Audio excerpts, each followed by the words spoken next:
समय की बात है। रामनगर नाम के राज्य में एक वृद्ध महिला अपने 6 बेटों के साथ रहती थी। वृद्धा ने बहुत मेहनत करके अकेले ही बच्चों का पालन पोषण किया था। सभी भाइयों में आपस में बहुत प्यार था और वे दिखने में बिल्कुल एक जैसे ही थे। खास बात यह थी कि इन भाइयों में अलग अलग तरह की शक्तियां थीं। यह परिवार इस राज्य में नया था, इसलिए कोई भी इन भाइयों की शक्तियों के बारे में कुछ नहीं जानता था। पहला बेटा रमेश 5 मिनट के लिए नदी के पानी को अपने मुंह में भर सकता था। दूसरा बेटा राकेश अपने पाँव जितना चाहे उतने लंबे कर सकता था। तीसरा बेटा प्रकाश 2 घंटे तक हवा में रह सकता था। चौथा बेटा राजेश आग में जल नहीं सकता था। पांचवा बेटा देवेश पूरे 1 दिन के लिए अपनी सांसें रोक सकता था और छठा बेटा इंद्रेश बहुत तेज गति से भागता था। सुबह 4 बजे उठकर सभी भाई मछलियां पकड़ने जाते थे। रमेश नदी का सारा पानी अपने मुंह में भर लेता था और अन्य 5 भाई मछलियां पकड़ते थे। जब तक मैं अपने मुंह में पानी भरकर रखूंगा, तुम पांचों जल्दी से जाकर मछलियां पकड़ लेना। इतने में सबसे छोटे भाई ने कहा, भैया आप चिंता मत करिए, हम हमेशा की तरह आज भी जल्दी से मछलियां पकड़कर बाहर आ जाएंगे।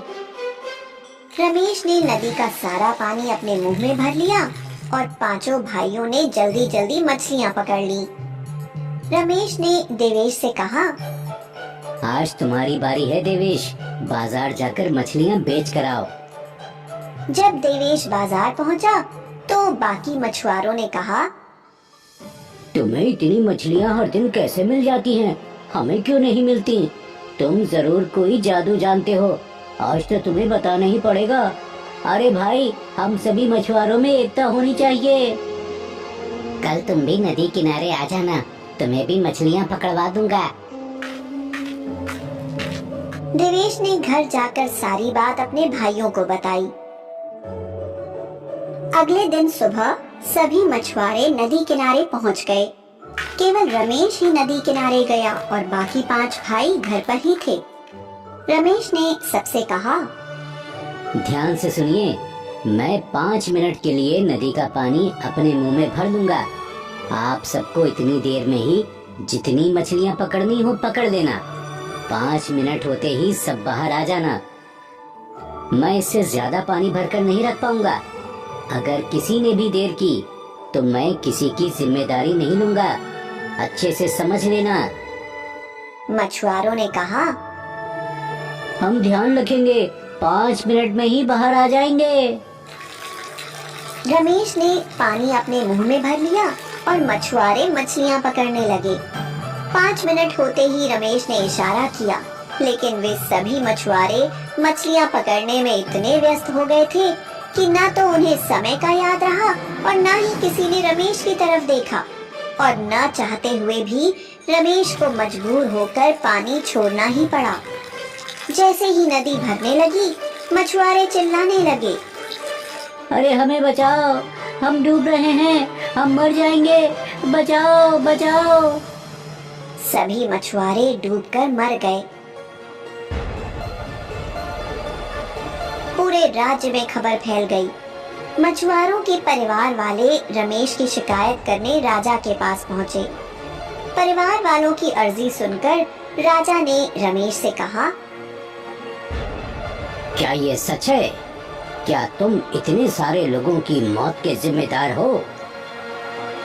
जी महाराज, ऐसा ही हुआ, लेकिन मैंने उन सबको पहले ही बता दिया था कि मैं 5 मिनट से ज्यादा अपने मुंह में पानी नहीं भर सकता, लेकिन किसी ने भी मेरी बात नहीं सुनी। अगर मैं अपने मुंह से पानी नहीं निकालता तो मेरा ही दम घुट जाता और मैं मर जाता। इसलिए मजबूरी में मुझे नदी का पानी छोड़ना पड़ा। मेरी गलती नहीं थी महाराज। तुम चाहे कुछ भी कहो, लेकिन इतने लोगों की मृत्यु का कारण तुम ही हो। तुम्हें इसका दंड दिया जाएगा। तुम्हारे कारण सबकी मृत्यु नदी में डूबने से हुई है। तुम्हें भी नदी के पानी में डूब कर मरना होगा। तुम्हारी जो भी अंतिम इच्छा हो तो तुम अभी बता सकते हो। ठीक है महाराज, मैं आपके आदेश का पालन करता हूँ। मैं दंड भोगने के लिए तैयार हूँ। बस मरने से पहले अपनी माँ से मिलना चाहता हूँ। तुम्हारी अंतिम इच्छा पूरी होगी। रमेश घर पहुंचा और सारी बात घर जाकर बताई। छोटा भाई राकेश बोला, भैया आप चिंता ना करें, कल आप नहीं मैं जाऊंगा, आप घर पर ही रहिएगा। राकेश नदी किनारे पहुंचा। वहां राजा समेत प्रजा भी दंड देखने आई। नदी में डूबने से पहले राकेश ने राजा से विदा ली और नदी में चला गया। राकेश ने अपने पांव इतने लंबे कर लिए कि नदी के पानी में वो डूब ही नहीं सका और नदी को पार कर गया। वहां प्रजा में खड़े कुछ लोगों ने कहा, अरे ये कैसे संभव है? ये जरूर कोई जादू जानता है। मछलियाँ भी सिर्फ इसे ही मिलती हैं, नदी में भी नहीं डूबता। ये कैसा इंसान है भाई? यह देखकर राजा भड़क गया और बोला, कल मेरे सैनिक रमेश को पहाड़ी से नीचे खाई में फेंकेंगे। रमेश, तुम अपनी अंतिम इच्छा बताओ। महाराज, कल मेरी मृत्यु की बात सुनकर मेरी माँ को नींद नहीं आई और वो सारी रात रोती रही। बस उसको देखने की इच्छा है। मैं तुम्हें तुम्हारी माँ से मिलने की आज्ञा देता हूँ। कल सुबह तुम्हें मृत्यु दंड अवश्य मिलेगा। राकेश घर पहुंचा। भैया आप तो जानते हैं कि मैं पूरे 2 घंटे तक बिना गिरे हवा में रह सकता हूँ। कल रमेश भैया के स्थान पर मैं जाऊंगा।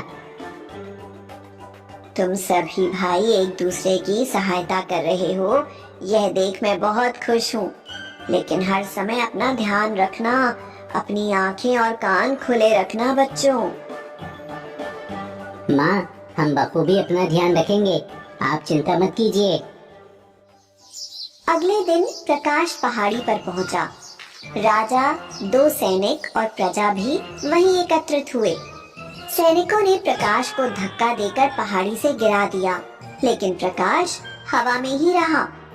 यह देख सभी दंग रह गए। ये क्या मामला है? ऐसा व्यक्ति कभी नहीं देखा।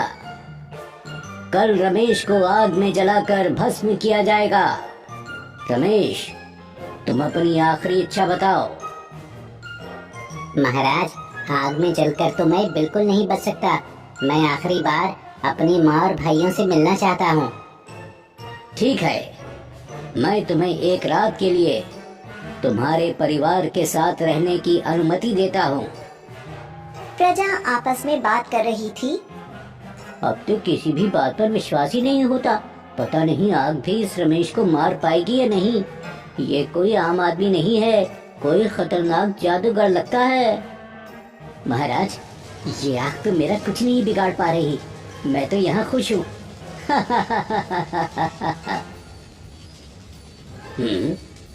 ये क्या?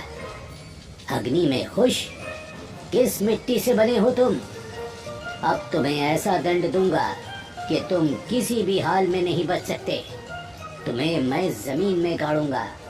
अब तुम्हारा बचना असंभव है। तुम अपनी आखिरी इच्छा बता सकते हो।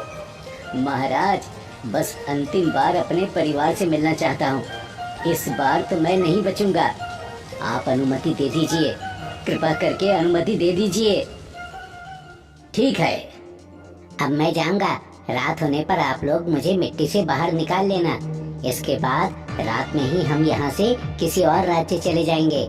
यहाँ हम सुरक्षित नहीं हैं। दूसरे दिन सभी मैदान में फिर एकत्रित हुए और वहाँ एक तांत्रिक को बुलाया गया।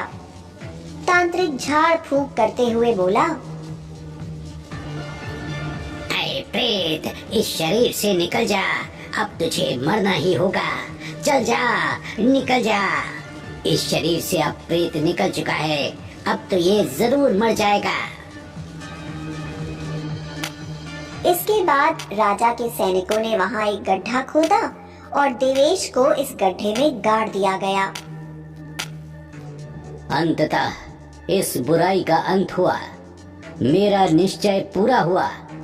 अब चलो यहाँ से।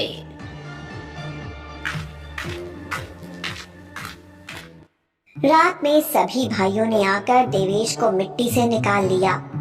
माँ अपने बेटे को जीवित देखकर बहुत खुश हुई और फिर सबसे छोटे भाई इंद्रेश ने एक तराजू में माँ समेत अपने सभी भाइयों को बिठाया और बहुत तेजी से दौड़ने लगा। कुछ ही देर में वे सभी दूसरे राज्य पहुँच गए और राजा के सैनिकों को उनके जाने की खबर भी नहीं लगी और पूरा परिवार दूसरे राज्य में जाकर प्रसन्नता पूर्वक अपना जीवन व्यतीत करने लगा।